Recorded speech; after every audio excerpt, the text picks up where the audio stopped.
അന്തരിച്ച നടനും സംവിധായകനും തിരക്കഥാകൃത്തുമായ ശ്രീനിവാസിന്റെ സംസ്കാരം ഇന്ന് നടക്കും. രാവിലെ 10 മണിക്ക് തൃപ്പൂണിത്തുറ കണ്ടനാടുള്ള വീട്ടുവളപ്പിൽ ഔദ്യോഗിക ബഹുമതികളോടെയാണ് സംസ്കാര ചടങ്ങുകൾ നടക്കുന്നത്.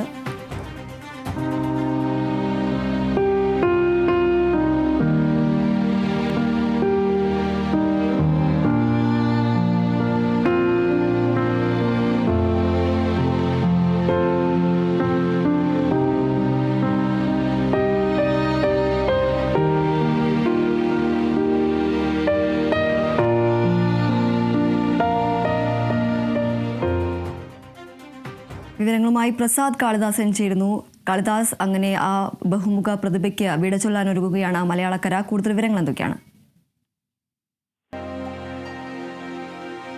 നടനും സംവിധായകനും തിരക്കഥാകൃത്തുമായ ശ്രീനിവാസിന് വിട ചൊല്ലാനൊരുങ്ങുകയാണ് മലയാളക്കര. ഇന്ന് സംസ്കാര ചടങ്ങുകൾ നടക്കും. രാവിലെ 10 മണിക്കാണ് തൃപ്പൂണിത്തുറ കണ്ടനാടുള്ള വീട്ടുവളപ്പിൽ ഔദ്യോഗിക ബഹുമതികളോടെയാണ് സംസ്കാര ചടങ്ങുകൾ നടക്കുന്നത്. നിരവധി ആളുകളാണ് അവസാനമായി അദ്ദേഹത്തെ ഒരു നോക്കു കാണുവാനായി ടൗൺ ഹാളിലും അദ്ദേഹത്തിൻ്റെ വസതിയിലടക്കം ഇന്നലെയും ഇന്നുമായി എത്തിയത്.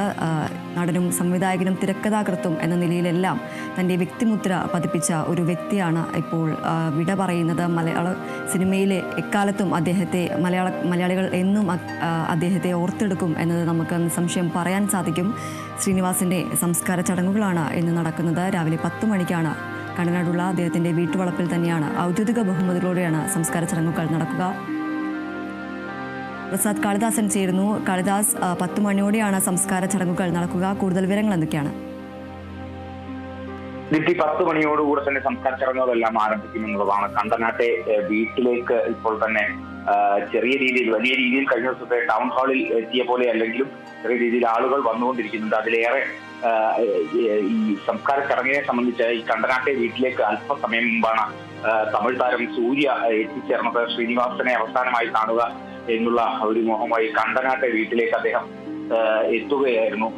ശ്രീനിവാസൻ എന്നുള്ളത് തന്റെ ബാല്യകാലം മുതൽ താൻ ഒരുപാട് പിന്തുടരുന്ന അല്ലെങ്കിൽ അങ്ങനെ ആരാധിച്ചിട്ടുള്ള ഒരു വ്യക്തിത്വമാണ് എന്നുള്ളതെല്ലാമാണ് സൂര്യ പറഞ്ഞത്. ശ്രീനിവാസന്റെ മരണവാർത്ത ഏറെ ഞെട്ടലുണ്ടാക്കി എന്നുള്ളതാണ്. ഏറെ ഇഷ്ടമുള്ള നടനാണ് ശ്രീനിവാസൻ എന്നുള്ളതൊക്കെ തന്നെയാണ് സൂര്യ പറഞ്ഞത്. ആരാധനയോടെയാണ് കണ്ടിട്ടുള്ളത്. വിയോഗവാർത്ത അറിഞ്ഞപ്പോൾ കാണണമെന്ന് അത്രത്തോളം ആഗ്രഹം അദ്ദേഹത്തിനുണ്ടായിരുന്നു. അതിനാലാണ് വളരെ പെട്ടെന്ന് ഈ കണ്ടനാട്ടെ വീട്ടിലേക്ക് എത്തിച്ചേർന്നത് എന്നുള്ളതാണ് സൂര്യ വ്യക്തമാക്കിയത്. എന്തായാലും ഇന്നത്തെ സംസ്കാര ചടങ്ങുകൾക്കുള്ള ക്രമീകരണങ്ങളൊക്കെ തന്നെ സജ്ജമാണ്. 10 മണിക്കാണ് ഈ കണ്ടനാട്ടെ വീട്ടുവളപ്പിൽ പ്രിയനടന്റെ സംസ്കാരം ഉണ്ടാവുക. ഔദ്യോഗിക ബഹുമതികളോടെയാവും സംസ്കാര ചടങ്ങുകൾ. കഴിഞ്ഞ ദിവസം രാവിലെയോടെയായിരുന്നു, ഈ ഒരു സമയത്തോടെയായിരുന്നു അദ്ദേഹം നമ്മളെ വിട്ടുപിരിഞ്ഞത് എന്നുള്ളതാണ്. ഇനിയിപ്പോൾ കൂടുതൽ ആളുകൾ ഇവിടേക്ക് പ്രതീക്ഷിക്കുന്നില്ല. വീട്ടുകാരടക്കം കഴിഞ്ഞ ദിവസം കൃത്യമായി പറഞ്ഞിരുന്നു ആളുകളെല്ലാം കൂടുതൽ അങ്ങോട്ടെത്തുക, വീട്ടിലേക്ക് അധികം ആളുകളെ അല്ലെങ്കിൽ പ്രോത്സാഹിപ്പിക്കുന്നില്ല, ഇത്തരത്തിൽ വന്ന് കാണാൻ വേണ്ടി അങ്ങനെ പ്രോത്സാഹിപ്പിക്കുന്നില്ല. ടൗൺ ഹാളിൽ എത്തി കാണുക എന്നുള്ളത് തന്നെയായിരുന്നു പ്രധാനമായും ലക്ഷ്യം വെച്ചിരുന്നത്. കഴിഞ്ഞ ദിവസം ആയിരങ്ങളാണ് ടൗൺ ഹാളിലേക്ക് എത്തിച്ചേർന്നത്. അതിനുശേഷം 3 മണി അല്പസമയം ഒന്ന് നീണ്ടുപോയെങ്കിലും പൊതുദർശനം പിന്നീട് അത് വളരെ പെട്ടെന്ന് പൂർത്തിയാക്കി വീട്ടിലേക്ക് എത്തിക്കുകയായിരുന്നു. ഇനിയിപ്പോൾ 10 മണിയോടുകൂടി തന്നെ പൊതുദർശനം സംസ്കാര ചടങ്ങുകൾ കൃത്യമായി തന്നെ ആരംഭിക്കും. ഔദ്യോഗിക ബഹുമതികളോടെ സംസ്കാര ചടങ്ങുകൾ പൂർത്തിയാകുമെന്നുള്ളതാണ്. ഏറെ സങ്കടകരം എന്തെന്നാൽ ശ്രീനിവാസൻ ഇല്ലാത്ത ഒരു കേരളത്തിലെ ആദ്യ ദിനമാണ് ഇന്ന് എന്നുള്ളതാണ്. ഇതിനെ സംബന്ധിച്ച് മലയാള സിനിമാ പ്രേക്ഷകർക്ക് ഏറെ സങ്കടകരമായ ഒരു നിമിഷം തന്നെയാണ്. വർഷങ്ങളായി അല്ലെങ്കിൽ ശ്രീനിവാസന്റെ സംഭാഷണങ്ങളില്ലാതെ, ശ്രീനിവാസന്റെ സിനിമകൾ കാണാത്ത, അതിലെ ഓരോ സംഭാഷണങ്ങൾ പറയാത്ത ഒരു ദിവസം പോലും മലയാളിക്കില്ല, ഇനി അങ്ങോട്ട് ഉണ്ടാവുകയുമില്ല.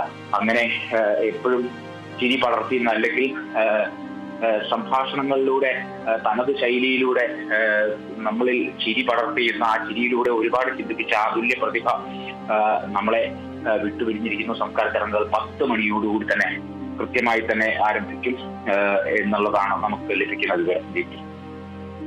തീർച്ചയായും കാളിദാസ് ഇപ്പോൾ സൂചിപ്പിച്ചതുപോലെ തന്നെ അദ്ദേഹം വിട പറയുകയാണെങ്കിലും എന്നും അദ്ദേഹത്തിൻ്റെ സിനിമയിലൂടെ അദ്ദേഹം പറഞ്ഞ ഓരോ ഡയലോഗുകളും അല്ലെങ്കിൽ അദ്ദേഹത്തിൻ്റെ തൂലികയിൽ പിറന്ന ഓരോ ഡയലോഗുകളും ഓരോ സംഭാഷണങ്ങളും എല്ലാം എന്നും മലയാളികൾ ഓർത്തിരിക്കും എന്നത് സിനിമാ ലോകത്തു കൂടി തന്നെ അദ്ദേഹം വീണ്ടും ജീവിക്കുമെന്ന് നമുക്ക് പറയാൻ സാധിക്കും. അതുപോലെ തന്നെ നിരവധി ആളുകളാണ് ഇപ്പോൾ രാഷ്ട്രീയ രംഗത്ത് നിന്നായാലും സിനിമാ രംഗത്ത് നിന്നായാലും നിരവധി ആളുകളാണ്. നമുക്കറിയാം ഇന്ന് രാവിലെയാണ് നടൻ സൂര്യ അടക്കം എത്തിയത് അദ്ദേഹത്തിന് അന്ത്യോപചാരം അർപ്പിക്കാനായി.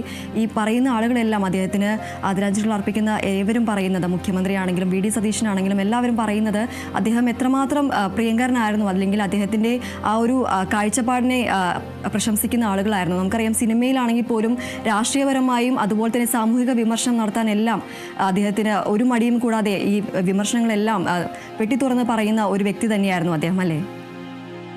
അതെ അതെ, തീർച്ചയായും. കാരണം ഈ ശ്രീനിവാസനെ സംബന്ധിച്ച് എപ്പോഴും നമ്മൾ പറയുന്ന ഒരു കാര്യമുണ്ട്. കാരണം മുഖത്ത് നോക്കി വിമർശിക്കാനും പ്രശംസിക്കാനും മടിയില്ലാത്ത ഒരു മനുഷ്യൻ, അല്ലെങ്കിൽ അതിൽ നമ്മൾ പറയുകയാണെങ്കിൽ മനുഷ്യർക്ക് പ്രശംസിക്കാൻ എളുപ്പമാണ്, മറ്റുള്ളൊരു മനുഷ്യനെ പ്രശംസിക്കാൻ വളരെ എളുപ്പമാണ്, അതിന് വലിയ പ്രയാസമില്ല. പക്ഷേ മുഖത്ത് നോക്കി വിമർശിക്കുക എന്നത് പറയുന്നത് അതിനൊരു അസാമാന്യ ധൈര്യം വേണം. ആ ഒരു ധൈര്യം അത്രത്തോളമുള്ള ഒരു വ്യക്തിയായിരുന്നു. അല്ലെങ്കിൽ ഇപ്പോൾ ഈ ഒരു മുഖ്യമന്ത്രി ഇപ്പോൾ ഇപ്പോൾ പ്രതികരിച്ചിട്ടുള്ള രാഷ്ട്രീയ നേതാക്കളെ കുറിച്ചൊക്കെ അദ്ദേഹം കടുത്ത രീതിയിൽ വിമർശനം ഉന്നയിച്ചിട്ടുണ്ട്. എന്നാൽ അതിനുശേഷം അദ്ദേഹം അവരോടുള്ള സുഹൃത്ബന്ധം അദ്ദേഹം പുലർത്തിയിട്ടുണ്ട്. നമുക്കറിയാം അദ്ദേഹം ചെയ്ത ചിത്രങ്ങളിൽ അദ്ദേഹം സൂചിപ്പിക്കുന്ന പല സംഭാഷണങ്ങൾ, അതൊക്കെ ഏത് തരത്തിൽ കുറിക്ക് കൊള്ളുന്ന സംഭാഷണങ്ങളാണെന്നുള്ളത്, അത് എത്ര പേരെ ചൊടിപ്പിച്ചിട്ടുണ്ടാകും എന്നുള്ളത് പോലും പറയാം. പക്ഷേ ആ ഒരു ചൊടിപ്പിക്കൽ അല്ലെങ്കിൽ ആ ഒരു വിമർശനത്തിന്റെ ശൈലിയിലാണ് അദ്ദേഹത്തിന്റെ വിജയം എന്ന് പറയുന്നത്, അല്ലെങ്കിൽ അദ്ദേഹത്തിന്റെ എഴുത്തിന്റെ വിജയം എന്ന് പറയുന്നത്. കഴിഞ്ഞ ദിവസം തന്നെ മോഹൻലാൽ പ്രതികരിച്ചത് നമ്മൾ കേട്ടു, അല്ലെങ്കിൽ മോഹൻലാൽ സമൂഹ മാധ്യമത്തിൽ കുറിച്ച് നമ്മൾ കേട്ടു. നമ്മൾ ഒന്ന് ഓർത്തു നോക്കുക, ഒരു സമയത്ത് അല്ലെങ്കിൽ മോഹൻലാൽ എന്നുള്ള നടനെ എത്രത്തോളം വിമർശിച്ചിട്ടുള്ള ഒരു വ്യക്തിയാണ് ശ്രീനിവാസൻ എന്നുള്ളത്.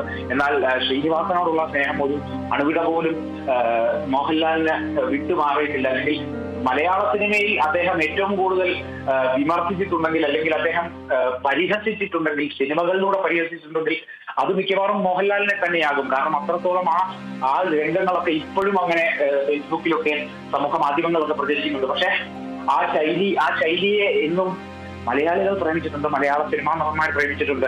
മലയാള രാഷ്ട്രീയ രംഗത്തെ ഒട്ടനവധി പേർ ആ ശൈലിയെ ഒരുപാട് ഇഷ്ടപ്പെടുന്നവരാണ്. ആ ശൈലിയുടെ പേരാണ് ശ്രീനിവാസൻ എന്നുള്ളതാണ്. അതേപോലെ അത്തരത്തിലൊരു വ്യക്തി ഇനിയും മലയാള സിനിമയിൽ ഉണ്ടാകുമോ എന്നുള്ള ഒരു ചോദ്യം ഇപ്പോഴും അങ്ങനെ ബാക്കി നിൽക്കുകയാണ്. വിമർശനങ്ങൾ നടത്താൻ ഒരു മടിയുമില്ലാത്ത ആ മനുഷ്യൻ ഇപ്പോൾ മലയാള സിനിമയുടെ ഭാഗമല്ല. മലയാള സിനിമയെ വിട്ടുപിരിഞ്ഞു, നമ്മളെ വിട്ടുപിരിഞ്ഞു, മലയാള സിനിമ ആരാധകരെ, മലയാള സിനിമ പ്രേമികളെ വിട്ടുപിരിഞ്ഞു എന്നുള്ളതാണ് ഏറെ സങ്കടകരമായ കാര്യം. തീർച്ചയായും മലയാളികൾക്ക് ഓർത്തെടുക്കാനാവുന്ന ഒട്ടനവധി സിനിമകൾ സമ്മാനിച്ചുകൊണ്ടാണ് അതുല്യ പ്രതിഭ വിടവാങ്ങുന്നത്. ഇനിയും അദ്ദേഹത്തിൻ്റെ സിനിമകളിലൂടെ തന്നെ അദ്ദേഹത്തെ മലയാളക്കര ഓർത്തെടുക്കുമെന്ന് നമുക്ക് നിസ്സംശയം പറയാൻ സാധിക്കും. നടനും സംവിധായകനും തിരക്കഥാകൃത്തും എന്ന നിലയിൽ അരങ്ങുവാണ് ശ്രീനിവാസനാണ് 48 വർഷത്തെ സിനിമാ ജീവിതത്തിൽ നിന്നും വിട പറയുന്നത്. അദ്ദേഹത്തിൻ്റെ സംസ്കാരം ഇന്ന് രാവിലെ 10 മണിക്ക് തൃപ്പൂണിത്തുറയിലെ കണ്ടനാടുള്ള വീട്ടുവളപ്പിൽ പൂർണ്ണ ഔദ്യോഗിക ബഹുമതികളോട് കൂടി തന്നെയാണ് സംസ്കാര ചടങ്ങുകൾ നടക്കുക. പ്രസാദ് കാളിദാസനാണ് വിവരങ്ങൾ നൽകിയത്.